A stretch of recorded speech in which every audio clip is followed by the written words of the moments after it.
My name is Sean Liming, and I'm a graduate student of history at Liberty University. And today's presentation is on the legacy of Thomas Jefferson. As professors Jan Lewis and Peter Onuf point out, unlike Mao Zedong or Vladimir Lenin in their revolutions, Thomas Jefferson had to share the stage with many great founding fathers. But in my opinion, Thomas Jefferson rightly deserves to be considered one of the greatest of the founding fathers of the United States of America. He was truly a Renaissance man of the American colonial and Revolutionary War period, and his legacy is one of the most important of all the founding fathers. Thomas Jefferson left instructions for his headstone at the cemetery of his beloved Monticello estate. On this headstone, he indicated three achievements for which he wanted to be remembered: as the author of the Declaration of American Independence, of his authorship of the Statute of Virginia for Religious Freedom, and as being the father of the University of Virginia. At first, I was somewhat surprised that Thomas Jefferson selected these three accomplishments out of the multitude of feats accomplished in his lifetime.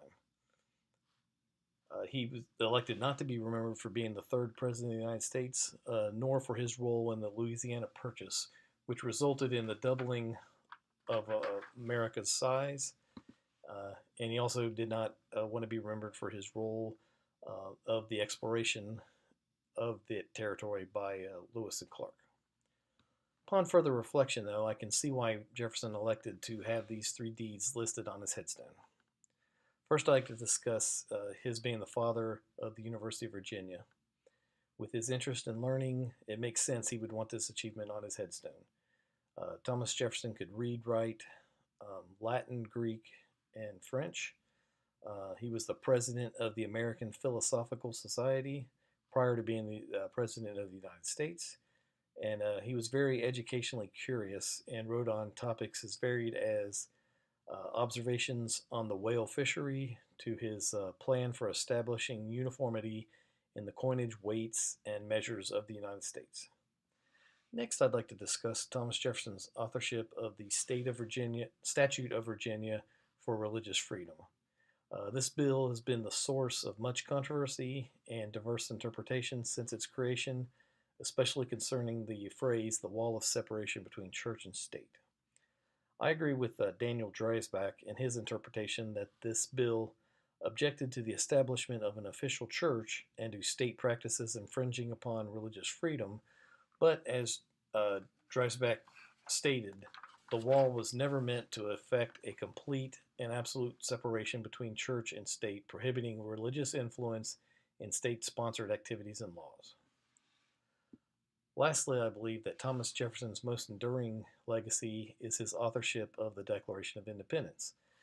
This document was instrumental in bringing together 13 very different colonies with all of which had varying degrees of reluctance towards breaking with the mother country of Great Britain and forming an independent United States of America. Thomas Jefferson was a member of the Committee of Five, which was tasked to write the Declaration, and in this committee were Ben Franklin, John Adams, Robert Livingston, and Roger Sherman. However, Jefferson was the one selected to write the Declaration, and John Adams gave him three reasons that Jefferson should be the author. Adams later described this conversation between him and Jefferson in a letter, and I'm going to read from it. Reason first, you are a Virginian, and a Virginian ought to appear at the head of this business. Reason second, I am obnoxious, suspected, and unpopular. You are very much otherwise. Reason third, you can write 10 times better than I can. So Jefferson accepted these reasons and went on to write one of the most famous, important documents in history.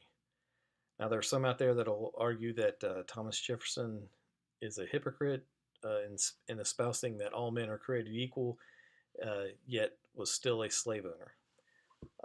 However, I believe we should take care to avoid anachronism and refrain from placing current ideas and values in the 18th century setting. And we should remember that the Declaration of Independence set the conditions for future freedoms enjoyed by many Americans today.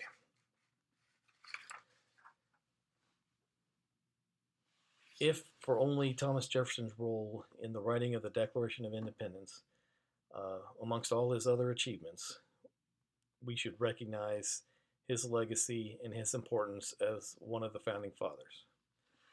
Please take note of the credits from where pictures were taken for this presentation, and also look at references used in the making of this presentation. Thank you.